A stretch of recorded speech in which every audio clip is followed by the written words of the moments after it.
जय श्री कृष्ण भाइयों।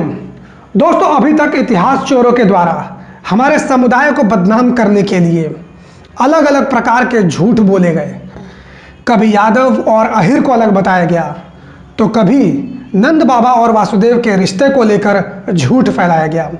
एक एक करके हमने इनके सभी झूठों का जवाब दिया और इनकी पोल खोलने का काम किया है। अब एक नए तरीके का झूठ फैलाया जा रहा है और बताया जा रहा है कि गोप और यादव अलग होते हैं। दुर्भाग्यवश हमारे समुदाय के लोगों को भी गोप शब्द के बारे में नहीं पता है और कई लोगों का यहाँ तक मानना है कि गोप और यादव अलग अलग होते हैं। तो आज की इस वीडियो में हम गोप शब्द का इतिहास जानने का प्रयास करेंगे और यह भी जानने का प्रयास करेंगे कि क्या गोप और यादव एक ही होते हैं या फिर ये दोनों अलग अलग होते हैं। तो चलिए बिना देर के वीडियो को शुरू करते हैं। गोप शब्द का इतिहास जानने से पहले यह जरूरी है कि हम गोप शब्द का अर्थ जान लें। तो आइए गोप शब्द का अर्थ हम लोग देख लेते हैं। गोप शब्द गौ माता से निकला है, जिसका अर्थ होता है गौ पालन, गाय का पालन करने वाला। प्राचीन काल में यदुकुल से जुड़े गोपालक को ये पवित्र उपाधि प्राप्त थी। दोस्तों, इतिहास गवाह है, जब जब भगवान कृष्ण को उनके दुश्मन अपमानित करने का काम किया करते थे तो उनके लिए चरवाहे, गोप, गोपाल, गाय चराने वाला, इस तरह के शब्दों का इस्तेमाल किया करते थे। और एक संयोग देखिए, आज भी यादवों को जब हमारे दुश्मन हमें बदनाम करने की कोशिश करते हैं तो हमारे लिए इन्हीं शब्दों का इस्तेमाल करते हैं। तो आइए देखते हैं कैसे यदुकुल के लिए सबसे पहले गोप शब्द का इस्तेमाल किया गया। जैसा कि आप सभी लोग जानते हैं, यदुवंश की स्थापना स्वयं महाराज यदु के नाम से होती है। उनके कुल के लोगों को यदुकुल कहा जाता है। तो ऋग्वेद के दशम मंडल के 62वें सूक्त की 10वीं ऋचा में एक श्लोक आता है जो इस प्रकार है।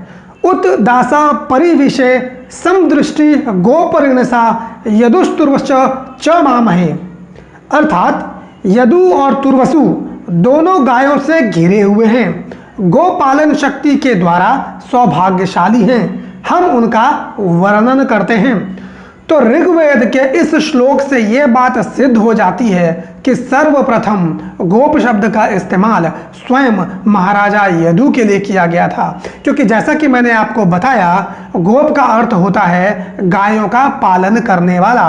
और यहाँ पे महाराजा यदु और उनके भाई तुर्वसु के लिए गोप शब्द का इस्तेमाल मिलता है। बताया गया है कि ये लोग गायों का पालन करते थे। तो यहाँ पर महाराज यदु के लिए गोप शब्द का इस्तेमाल किया गया, ये बात तो सिद्ध हो चुकी है। और जब महाराज यदु के लिए ही गोप शब्द का इस्तेमाल सिद्ध हो चुका है तो उनके कुल में जितने भी लोग आए होंगे, जितने भी लोगों ने जन्म लिया होगा, वो तो अपने आप ही गोप हो गए। लेकिन फिर भी कुछ लोगों को अभी भी यकीन नहीं होगा। तो आइए आगे बढ़ते हैं और सिद्ध करते हैं कि कैसे स्वयं भगवान कृष्ण के पिता वासुदेव के लिए गोप शब्द का इस्तेमाल किया गया था। इसके लिए मुझे आपको एक कहानी सुनानी पड़ेगी जो खुद पुराणों और वेदों में मौजूद है। अपने पूर्व जन्म में वासुदेव जी ऋषि कश्यप के रूप में थे। उनकी दोनों पत्नियां अदिति और सुरभि के रूप में थी। तो एक समय की बात है, ऋषि कश्यप एक हवन कर रहे थे। उस हवन को पूरा करने के लिए उन्हें कुछ सामग्रियों की आवश्यकता थी जो दूध से उत्पन्न होती थी, जैसे कि घी, दही, दूध, इस तरह की चीज़ों की आवश्यकता थी हवन को संपन्न करने के लिए। लेकिन चूंकि हवन बहुत बड़ा था, इसलिए उनके पास इस तरह की चीज़ों का अभाव था। तो उन्होंने वरुण देवता का आह्वान किया और वरुण देवता से अपनी इस समस्या का समाधान करने को कहा। वरुण देवता के पास एक कामधेनु नाम की गाय थी। वरुण देवता ने यह कामधेनु गाय महर्षि कश्यप को दे दी। वरुण देवता ने वो गाय देते हुए कहा कि जब आपका यज्ञ संपन्न हो जाएगा तो ये मैं आपसे वापस ले लूँगा। लेकिन यज्ञ संपन्न होने के बाद महर्षि कश्यप के मन में उस गाय के प्रति लालच उत्पन्न हो आया, उस गाय के प्रति लोभ उत्पन्न हो आया उनके मन के अंदर। जब वरुण देवता ने देखा कि ऋषि कश्यप काफ़ी दिन हो चुके हैं उनकी गाय लौटाने नहीं आए, तो स्वयं वरुण धरती पर आए और ऋषि कश्यप से गाय लौटाने को कहा। लेकिन ऋषि कश्यप ने वरुण देवता को गाय लौटाने से मना कर दिया, क्योंकि उनके मन में लालच उत्पन्न हो चुका था। उन्होंने यह कहते हुए मना किया कि हे वरुण देवता, एक बार ब्राह्मण को अगर कोई चीज़ दे दी जाती है तो उसके बाद उसको वापस नहीं मांगा जाता। लेकिन वरुण देवता ने उन्हें समझाते हुए कहा कि मैंने आपको ये दान में नहीं दी थी, आपकी सिर्फ सहायता करने के लिए दी थी। बहुत बार समझाया वरुण देव ने, लेकिन कश्यप ऋषि ने देने से मना कर दिया। जिसके बाद वरुण देवता ब्रह्म देव के पास गए, ब्रह्म देवता को सारा वृत्तांत सुनाया। ब्रह्म देवता स्वयं धरती पर आए और ऋषि कश्यप को गाय देने को कहा, समझाते हुए कहा कि हे ऋषि कश्यप, ये गाय स्वर्गलोक की है, इस पर अधिकार स्वर्गलोक का है, काफ़ी दिनों तक ये धरती पर नहीं रह सकती है। इतना समझाने के बावजूद ऋषि कश्यप ब्रह्मदेव की बात नहीं मानी और गाय नहीं दी। जिसके बाद क्रोध में आकर ब्रह्मदेव ने ऋषि कश्यप को श्राप दे दिया। श्राप देते हुए कहा कि हे ऋषि कश्यप, तुम अपने अगले जन्म में धरती पर जन्म लोगे, एक गोप के रूप में गायों की सेवा करोगे, तुम एक गोप के रूप में जन्म लोगे। यह सुनने के बाद ऋषि कश्यप को अपनी गलती का एहसास हुआ। उन्होंने ब्रह्म देवता से माफ़ी मांगी।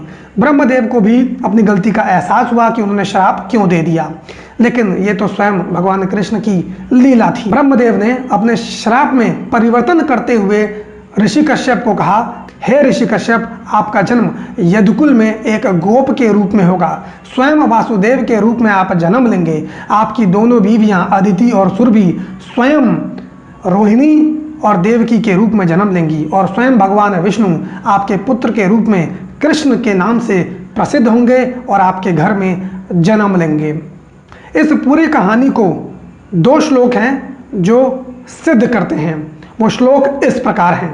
महाभारत खेल भाग 274 पेज नंबर 33वां श्लोक, जो कि इस प्रकार है, ये नाशानम हवा गावम कश्यपने महर्षिलाम स तेनाशने जगति गात्वा गोपत्व मेष्यति। अर्थात महर्षि कश्यप, आपने जिन गायों का अपहरण किया उस अंश से आप पृथ्वी लोक पर गोप के रूप में जन्म लेंगे। इसके अलावा एक और श्लोक है जो ये बात सिद्ध करता है, जो कि इस प्रकार है, इति अम्बुपतिना प्रोक्तो वरुणेन अहम चितम गावाम कारणत्वश सतेनाशेन जगति गत्वा गोपत्वम एष्यति। संस्कृत मुझे नहीं आती है, अगर कुछ गलती हो गई तो माफ़ कर दीजिएगा।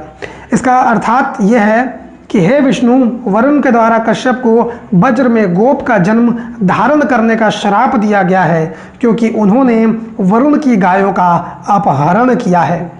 तो इन दोनों श्लोक से ये बात सिद्ध हो जाती है कि स्वयं महर्षि कश्यप, जो अगले जन्म में यदुकुल में जन्मे थे वासुदेव के रूप में, उनके लिए गोप शब्द का इस्तेमाल मिलता है।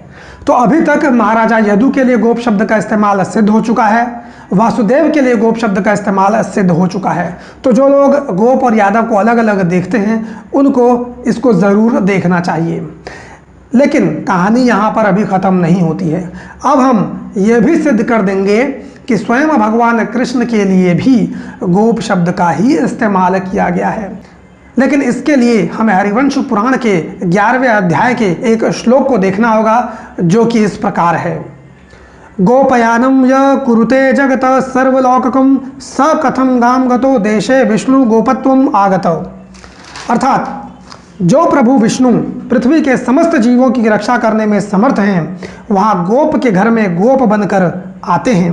यहाँ पर भगवान विष्णु गोप बनकर गोप के घर में जन्म लेते हैं, और ये हम लोग अच्छी तरह से जानते हैं कि भगवान विष्णु कृष्ण के रूप में गोप बनकर वासुदेव जी के घर में जन्म लिए थे। तो यहाँ पर श्री कृष्ण के लिए भी गोप शब्द का इस्तेमाल मिल जाता है। इतना ही नहीं, वेद माता गायत्री को भी अहिर कन्या, गोप कन्या कहकर ही संबोधित किया गया है। इसका प्रमाण पद्म पुराण के सृष्टि खंड तथा अग्नि पुराण एवं नांदी पुराण में मिल जाता है। तो माता गायत्री को मिलाकर कुल 3 भगवानों का यदुकुल में जन्म होता है। तो जो लोग यादव और गोप को अलग अलग करके देखते हैं, उनको यहाँ पर जवाब मिल गया होगा। इसके अलावा श्रीमद् भागवत पुराण के 10वें स्कंद के 62 और 63 नंबर पर एक श्लोक आता है जो इस प्रकार है। नंदया ये ब्रज गोपो याश्चामिषाच योष्यत वृष्णयो वासुदेवाय देवकाय यदुस्त्रिय। अर्थात ब्रज में नंद जी गोप गोपी आदि से लेकर वसुदेव जी आदि से लेकर वृष्णि यादव और देवकी आदि से लेकर यादवों की स्त्रियों जो तुम्हारी समीपवर्ती हैं, हे कंस, ये संपूर्ण वासुदेव जी और नंद जी वंश में जाति बंधु और सुहृद के रूप में सब देवता ही आकर प्रकट हो गए हैं। तो इस श्लोक में साफ साफ कहा गया है कि वासुदेव के वंश में और नंद के वंश में जितने भी लोगों ने जन्म लिया है वो स्वयं देवता के रूप में विद्यमान हैं, प्रकट हैं। इसके अलावा गर्ग संहिता में गर्ग ऋषि लिखते हैं, परान विदिता भूवि गोप जात, अर्थात गोप जाति से बढ़कर पृथ्वी पर कोई पैदा ही नहीं हुआ। ये मैं नहीं कह रहा हूं, स्वयं गर्ग ऋषि कह रहे हैं। तो चलिए अब देखते हैं कि महान इतिहासकारों और महान विद्वानों ने यादव जाति के संबंध में क्या क्या बातें कही हैं। महापंडित त्रिपिटकाचार्य श्री राहुल सांकृत्यायन, जो 33 भाषाओं के ज्ञाता, यह अपनी पुस्तक साम्यवाद ही क्यों नामक पुस्तक के पृष्ठ 9 और 3 में लिखते हैं कि हिंदू जाति में अहिर एक ऐसी जाति है जिसमें आज भी आर्यों का पवित्र खून प्रवाहित है। पंडित हजारी प्रसाद द्विवेदी ने लिखा है कि विशुद्ध आर्य रक्त के अलावा विशुद्ध आर्य संस्कृति के आचार विचार भी अहिर जाति में ही पाया जाता है।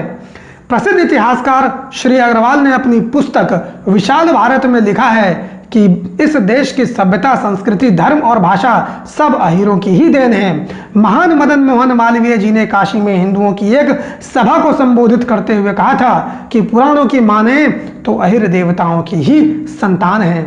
मैं तो अपने आप को धन्य मानता हूं कि प्रभु ने मुझे यदुकुल में जन्म दिया है, गोप के रूप में इस धरती में जन्म दिया है। मैं अपने आप को बहुत बड़ा सौभाग्यशाली और गौरवशाली मानता हूं। उम्मीद करता हूं कि आप लोग भी अपने आप को गौरवशाली और सौभाग्यशाली ही मानते होंगे। वीडियो आपको पसंद आई है तो लाइक कीजिए, कमेंट करके बताइए कि वीडियो आपको कैसी लगी है और इस वीडियो को ज़्यादा से ज़्यादा लोगों तक शेयर करने का काम कीजिए। एक बात और मैं आप लोगों से कह देना चाहूँगा, ट्विटर का लिंक मैंने नीचे दे दिया है, फेसबुक का लिंक दे दिया है, इंस्टाग्राम का दे दिया है। सब जगह आप लोग मुझे फॉलो कर लीजिए, ज़्यादा से ज़्यादा इस वीडियो को शेयर कर दीजिए। आपसे मुलाकात मैं अगली वीडियो में करूँगा, तब तक के लिए धन्यवाद।